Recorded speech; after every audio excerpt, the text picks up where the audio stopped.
Good evening, ladies and gentlemen. My name is Phillip John O'Reilly Jr. I am 15 years of age. My sister Elizabeth and I were only 5 and 6 years old when my father died, on duty as a Chicago Police Department sergeant. Working nights in the 20th District, he had 17 years on the job. He was happy to be working there. It was close to our house, a short drive in his 1987 LX Mustang. But somehow he still ended up being late to work. It's the only fault of the O'Reillys, thinking time moves much too quick for them. My mom tells me he was even late for their own wedding. And it doesn't really surprise me. I've seen the old video. The only difference between us is I was born 8 weeks early, much to the surprise of my family.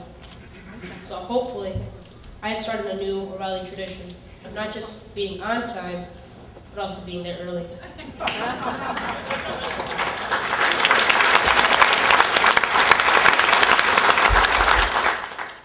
I look at pictures of my father holding me as a baby, with his big, cheesy smile, as if he had done all the work, according to my mother.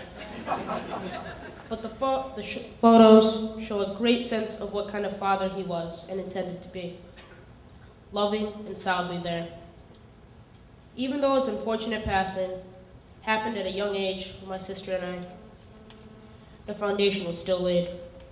We knew he loved us. We knew he worked at a job that wasn't safe, but committed. We knew he was taking care of us in the way that he wanted to. He loved being a police officer.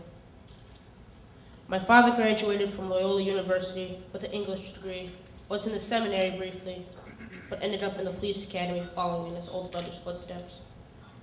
There's a picture of my father graduating from the academy with my grandmother looking at him proudly, reflecting off a police family. When graduating, my father took the first star number from his brother had as an old one for himself. Blood definitely runs deep. The night my father passed, he was wearing an old, but still looking good, leather police jacket that belonged to his brother, and it somehow made me feel better. I want to give a list of all my father's virtues and deeds as a tribute to him. They're endless, not only within my family, but within my police family. The ones who knew my father, he was a mentor to younger police officers. He was a friend to many clergymen, as being a graduate of Quigley North, a parishioner of St. Ignatius Parish, and a neighbor of many police officers and judges. I think of how many friends can you really have? And my father showed this to me. You can have endless amounts. The day my father died was a Monday morning. We should have been getting ready for school. My older sister was home with us. She told us my mother had been picked up by a police officer, an old partner, to take her to the hospital. We feared the worst for her. She said there had been an accident with a tow truck and a squad car my father was in. We should get up, get dressed, and eat breakfast, waiting for my mother to call. My mom did call to say she was coming home. We were eager with joy. She came home and sat us on her lap to tell my sister and I my father had passed away that morning in a surgery after a car accident. She didn't really have to go into great detail. We both ran and hid behind chairs, putting our hands over our ears, trying to blot out the message they'd just given us.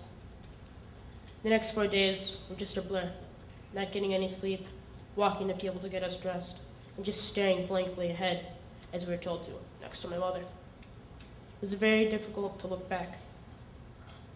I've listened to all the descriptions of those who had died on duty since my father in 2003. There was a common thread with the fallen officers. They were all full of life, devoted, husbands, fathers, family members, jokesters even, humans with some faults, committed to community service and protection of the great city of Chicago. But there is another common thread, those of us left behind, the Gold Star Family Organization. I wish things were different, easier for us all, but it isn't. The recognition given to our officers with the Memorial Park has brought what I think is important to most of us, a sense of pride in the remembering of each individual life that was taken from us. The Memorial Foundation has made it possible for my sister and I to attend the high schools that would make my father extremely proud. It has allowed me to go to a great public school, private. St. Patrick High School, home of the great Shamrocks. I'm honored to go to such a fine institution. My father loved to give my mom books as a gift, along with jewelry. His mother said she didn't raise a fool. He had a love of literature, which I too share. One of his favorite Irish authors, Fitzgerald, is quoted on saying, "Show me a hero and I will write you a tragedy." I disagree, like my mother did with him. It's just like art, it's all interpretation. I see my father's life as a well-lived comedy, not a tragedy, a miracle of contradictions, one that ended too soon. But I am grateful for him and all the lives of the fallen officers remembered here, along with their family and friends.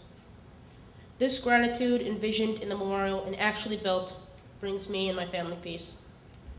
Thank you from the son and family of a fallen officer, Sergeant Phillip J. O'Reilly, who we will never forget.